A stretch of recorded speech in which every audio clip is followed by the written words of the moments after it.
I was recently introduced to this very cool diamond ProTech company that manufactures products out in Switzerland, and they sent me a whole ton of stuff to review, and I want to kick things off with this Body 32, which is one of their high-end coatings that utilizes some of this diamond technology that we've been talking about in recent episodes. Our friends at Diamond ProTech explained that this is actually not a ceramic coating technology. This is a different coating technology based on, as I understand it, some precursor chemicals that make this a unique product. And we'll find out just how good this product is. We'll see if it's slick, if it's durable, if it's easy to use, all of those qualities, and put it through my full test suite. Furthermore, at the end of the video, there'll be a short interview with the folks over at Diamond ProTech that I filmed a little bit back.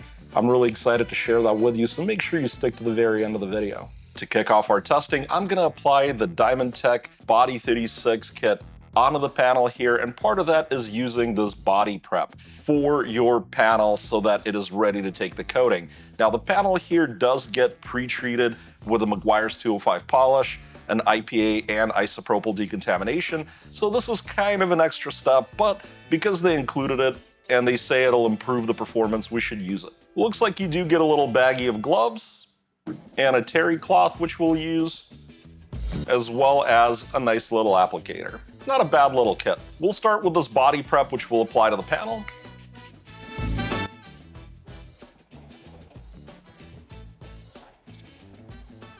Seems like a pretty easy body prep product, came off very easily. And of course, you always want to shake the bottle up, and I do like that they include like a little glass bead or something in here. It's a little like a spray can. The instructions for this product are about as simple as any other coating.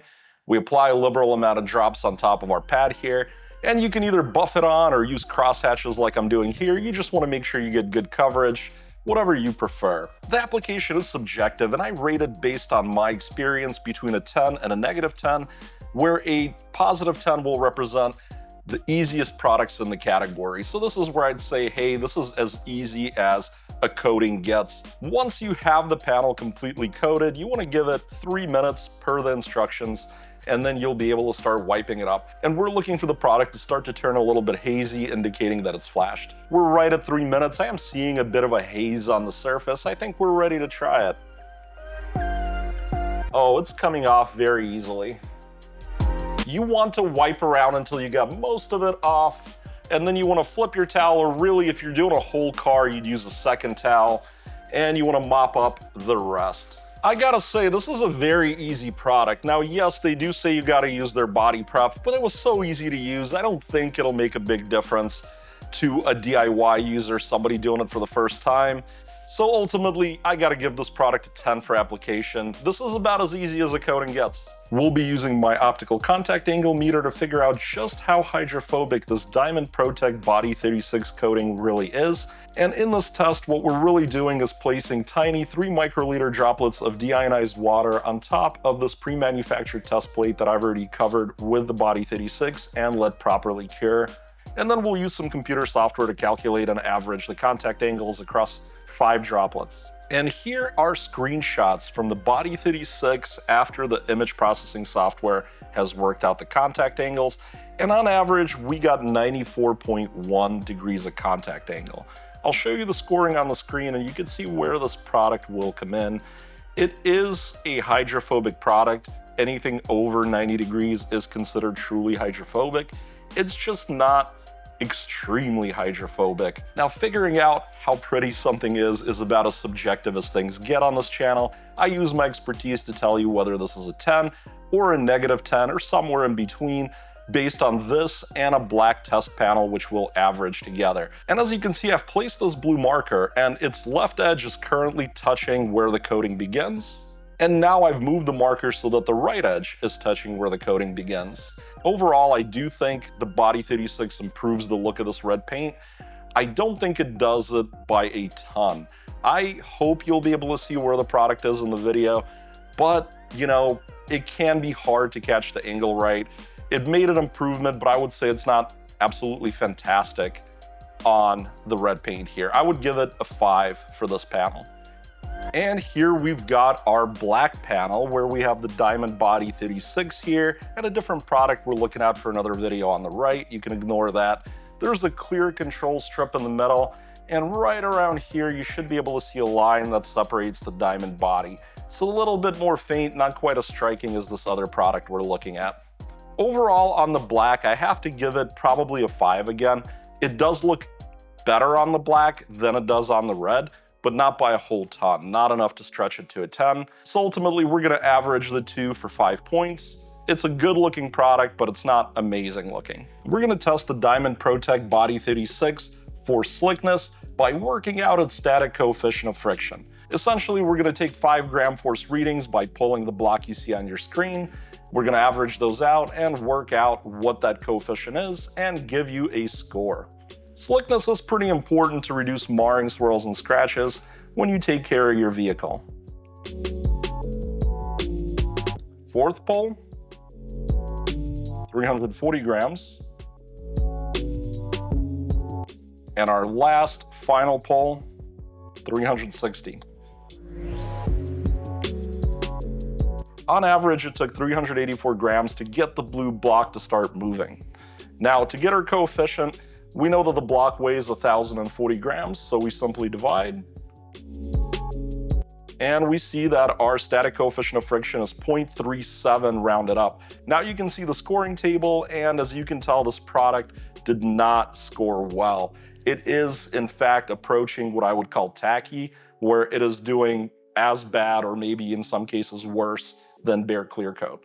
So it is not a slick product, and we do give everything a full cure. This has had 7 days to prep. Now it's time to use my gloss meter to figure out if this panel has gained or lost specular reflection with the application of the Body 36 to the surface here. Essentially, all specular reflection is how shiny and reflective the surface is. It's not really how pretty it looks. It's more about reflected light. And in the past, I used to do this test against my red test hood that you saw earlier.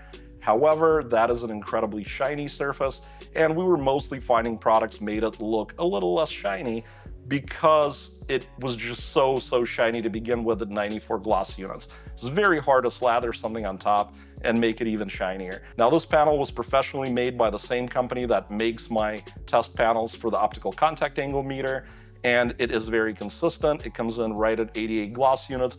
I think it's much more representative of normal car paint, kind of darker tones, maybe cars that aren't incredibly bright, like a bright red car. And it'll show us more of products that can raise gloss, lower gloss, and gives us an overall better idea for more real world, I suppose, than an incredibly bright and red car that gets polished all the time. Now, the panels do get pre-polished for every test. They get decontaminated, all that good stuff. And I could show you that the panel comes in at right about 88 by throwing this on here. I got 89.7 here. Let's move it down a little. 88.5. You get the idea. Now let's take 5 readings over here. We've got 90.1 for our first reading, 89.5 for the second, 91.3 for the third, 91.6 for the fourth, and 90.1 for the final reading. Now we can see that the panel generated 90.5 gloss units on average, and if we remember, it was 88 for our control, so if we subtract 88, we got 2.5 points rounded down that we're gonna give to the Diamond Body 36. This is only the 4th time I'm doing this test on this panel. I will say it clearly seems like more products are able to bring up the 88 gloss units than they were the 94. Durability can be a very important factor when deciding if a product is right for you. In this test, we're gonna use an objective and repeatable method to find out just how durable today's product is. Before starting the test, let's take a quick peek at the hydrophobicity of the product. You can clearly see the difference between the middle control strip and today's product. I'm gonna lock in the test panel into the alcometer, and this machine is gonna scrub terry-covered applicators in a predictable wear pattern at right about 30 RPM. It's gonna dispense shampoo for lubrication. I'll show you the scoring on your screen, and it's done in buckets of 0, 10, 20, 50, 100, 300, and 1,000. We're gonna see how a product works at each set, and if it's failed, we'll work out the scoring. I'm pre-soaking the applicators with our shampoo solution and squirting a bit onto the panel to prevent dry starting. I'm dialing in 10 washes into the machine, which will automatically prompt it to stop. There is a difference between longevity and durability, where longevity really represents the length of time a product works. In our testing, we are really looking at durability, which can be an indicator of longevity. In my experience, products that have good durability have good longevity. Certainly, products that fail at durability fail at longevity. 10 washes in, let's find out if the Diamond Body 36 still works. I think it's working well. We're bumping things up to 20 washes.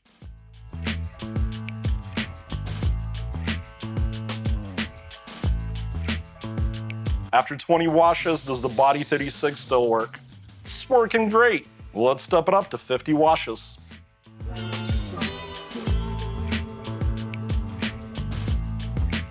We're at 50 washes. How's that Body 36 looking? Like it's still new. 100 washes, let's go. Let's look at that Diamond 36 100 washes in. Ooh, it is like a brand new coating still. Amazing. Let's go for 300 washes.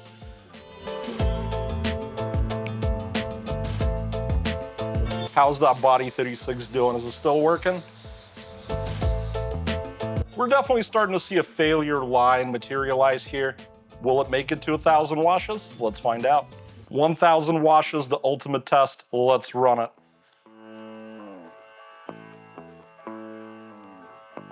We're at an absolutely massive 1,000 washes. Can the Diamond ProTech Body 36 still work? I don't think it completely made it. It's looking about as bad as the control. You can actually kind of see the strip right here. So we'll give it the 300 count. That is still a very, very durable coating. So we're done testing this Diamond ProTech, and what do we think? What are the good things? What are some challenges? And should you get this product with this new emerging technology, finally do stick to the end, because there will be a short interview with the folks at Diamond ProTech. As far as ease of application, I think this is a strong suit for the product. Yes, you need to use their body prep, but generally you're gonna be doing some kind of decontamination before applying a coating, especially a nice coating that you've spent good money on. And why not just use this? It's not really that crazy of an extra step. So I don't think that takes away from the coating. Just replace maybe an APC you were using or something else with their panel prep. Same thing. This is a strong and durable product. Is it a durability monster? I don't think it is. We did see the clear coat start to get marred. You can actually see like a wear line where the product is gone. It even doesn't look the same way anymore. You can tell it's just visually not even the same. And that takes us to the visuals, which I thought the product did okay in. I didn't think it was amazing. You know, we saw some better looks on the black for sure, but it's not a bad looking product. And the specular reflection testing went pretty well. This is 3 of 4 products I've tested on this panel so far, and we don't quite know what the scoring means exactly yet, but my experience tells me that it did pretty well in that test. Then we tested hydrophobicity via the contact angle, and we saw that the product is indeed hydrophobic, and that's great. It is not insanely hydrophobic, it is a decently hydrophobic solution. Now, one of the things that I did find a challenge with is the slickness. This product is not slick. I think these guys have to work that out a little bit, because personally, I like having a slick finish surface. I do think the product comes in at an attractive price point. Right now it's about 70 bucks, which is under market for a lot of premium coatings. So this is not a bad product to consider, especially if you're interested in this new technology. Now, speaking of technology, let's go over to that interview so you can learn a little bit more about it from the people that make it. Diamond ProTech's sales director, Tyler Cucchi, is kind enough to join us today to give us a brief overview of the technology found in the coating we're testing today. Tyler, would you be kind enough to give us an overview of your experience and background, and also a little bit about the product and the company? Oh yeah, no, most definitely. Thanks for having me. I appreciate the opportunity to work with you and everything, and I'm excited to kind of cover all that. So a little bit about myself real quick first. I've been in the industry for 15 years. The last 7 of that's been a manufacturer rep. coming up on a year and a half with Diamond ProTech. Diamond ProTech is really new technology for all of us, or their parent company. Some people saw it before. If you're really on top of new technology, NG&T. So if you saw NG&T coatings out there for a little bit, those are now 100% branded under the Diamond ProTech line. Now, what I love about Diamond ProTech is the patented nanodiamonds. That's our first patent.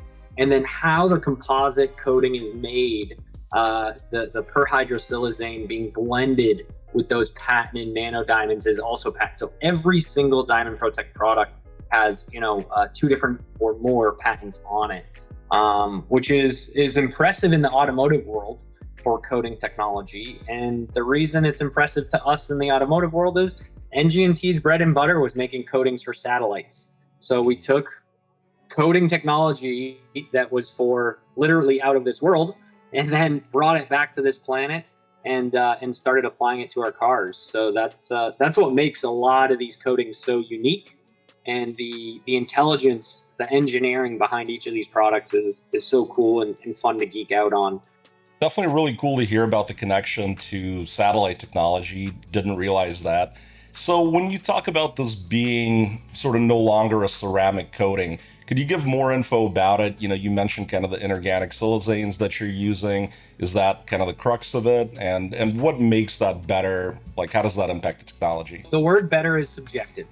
So anyone that's ever heard from me before has always seen that I will never tell you, what is better, what's best, right? Because what's better to me might be different for you, right? So what's better to me is I love the fact that Diamond ProTech coatings, all of our coatings up until our certified coatings are ready to be wet or ready to be delivered to a customer in an hour or less. So that Body 36 that you're using, that is literally ready to go out into the weather, whether it's raining, snowing, sleeting, you name it, ready to go within an hour or less. Wow. Diamond Body, which is actually my preferred coating out of the 2. Diamond Body is our 18-month coating, but it fixates on gloss rather than shine. And I'll geek out on those in a little bit. That coating is immediately ready to be delivered. And the reason I kind of geek out on that coating is I was a mobile detailer. I can remember multiple times that I was like, all right, I'm laying down my layer of wax. I just have to wait 15 minutes for it to dry. And then, 15 minutes to apply, 15 minutes to dry, 15 minutes to take it off. And then through that 45-minute window, at some point it starts raining. Yeah. So now I have canopies that I'm putting. So that's why I kind of geek out over that product, because I was just like, man, the headaches this could have solved for me when I was a detailer. Next big thing for me is I'm a father of 4 with three of them still at home. Actually, my daughter's 16th birthday is today. And I don't have enough time to always wash and maintain my vehicle the way that we would all like to. And Diamond ProTech nanodiamond coatings have a much higher pH spectrum. So depending on the coating that you put on, it can go all the way down to a 2.5 and all the way up to a 13 on the pH spectrum, which means you can wash your vehicle with an acid water spot remover or low pH pre-soak all the way up to heavy duty degreasers and wheel cleaners. Wow. Without worrying about stripping the coating off.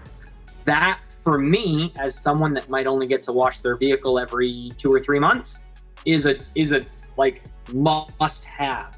I've got a garage, but I've got kids. It's really my kids' garage. So my vehicles are in the driveway. I don't baby them. They get used. And that's where Diamond ProTech shines. Doesn't mean we don't do a great job on garage kept cars. That just doesn't happen to be the point of life that I'm at right now. So those 2 things right there for the consumer are huge. Yeah. Those are 2 of my favorite reasons that Diamond ProTech is a different coating, and I might consider it a better coating for me. Yeah, that's really cool about the short cure times and the chemical resistance.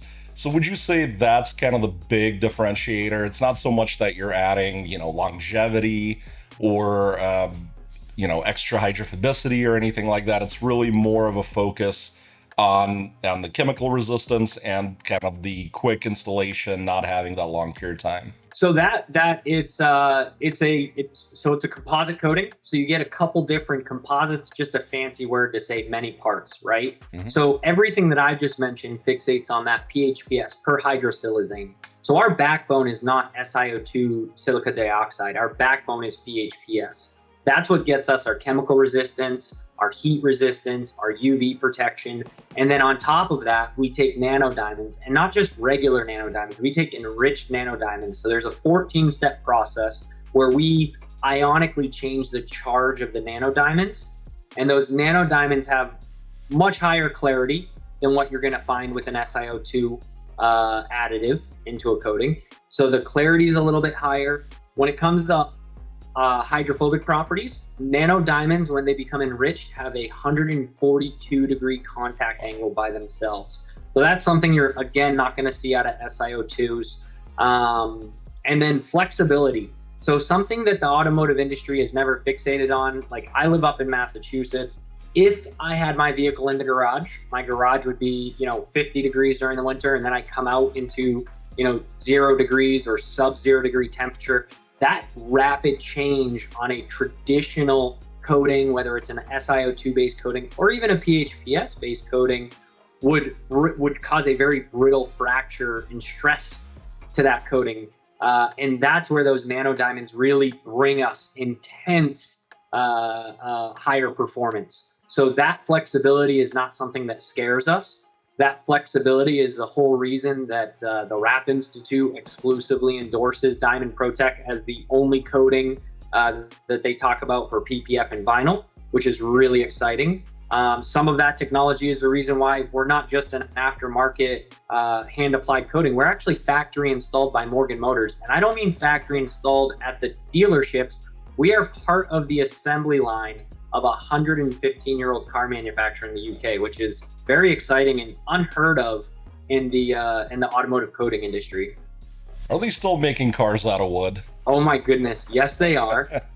By hand, out of wood. They just came out with the Super Plus 4. Oh my goodness, very cool car.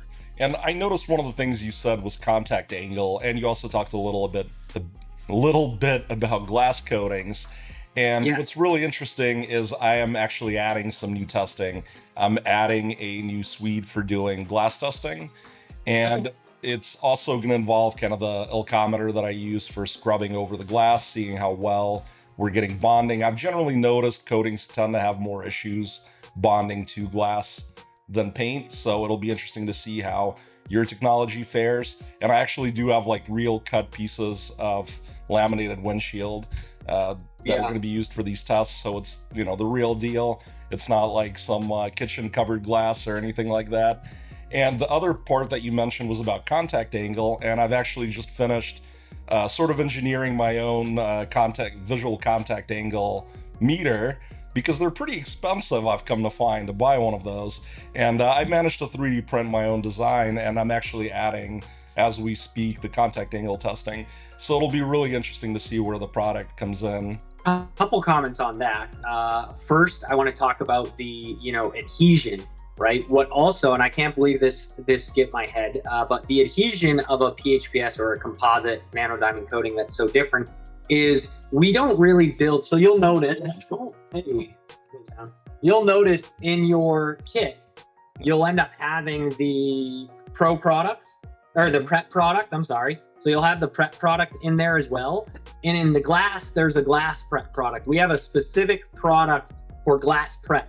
And that prep product actually has a cleaning agent that gets in the pores of the windshield, the pores of the glass, and creates little micro explosions. And what you're gonna notice is when you talk about bonding to glasses, we really fixate, and it happens with our clear coat too, and whatever surface we're going onto, but we fixate on absorption. So you'll notice with the glass coating that we will almost completely disappear into the windshield.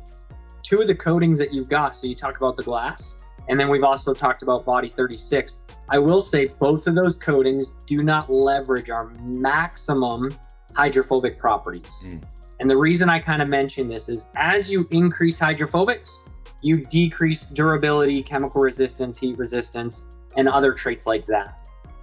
It's a very direct relationship. So with our glass coating, we don't always have the fastest brake speed on, hey, we're doing 10 miles an hour and the water's flying off our windshield. Nobody's at that speed. We might be, depending on your vehicle, 40, 45 miles an hour. But because the Swiss are very fixated on safety, so they fixate on the clarity of the glass, the cleanliness of the glass, road glare at nighttime, the ease of maintenance, cleaning up bugs.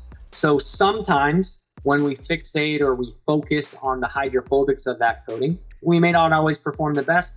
And they've actually made some that are crazy great performance on that side, but they don't hit their mandatory metrics to grade that coating at a 1-year life expectancy. Body 36 is really designed for that chemical resistance, that ease of maintenance, that person that wants to make sure their vehicle is protected. And sometimes it might not get as hydrophobic as we desire that we might see out of a single layer of diamond body. So if in your testing or down the road, you're like, man, I wish this had better contact angles, or I wish this was more hydrophobic, the quickest and easiest thing to do is use our maintenance product, which is actually Diamond Quick Body.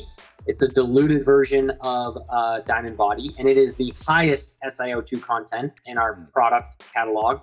And what we do is we take our diamond body, our nano diamond coating, and we dilute it down with SiO2s in order to get it to be a sprayable product. And that's designed to last you anywhere between 6 and 12 months, depending on how you maintain your vehicle. And just like we said, right? So great, amazing hydrophobics.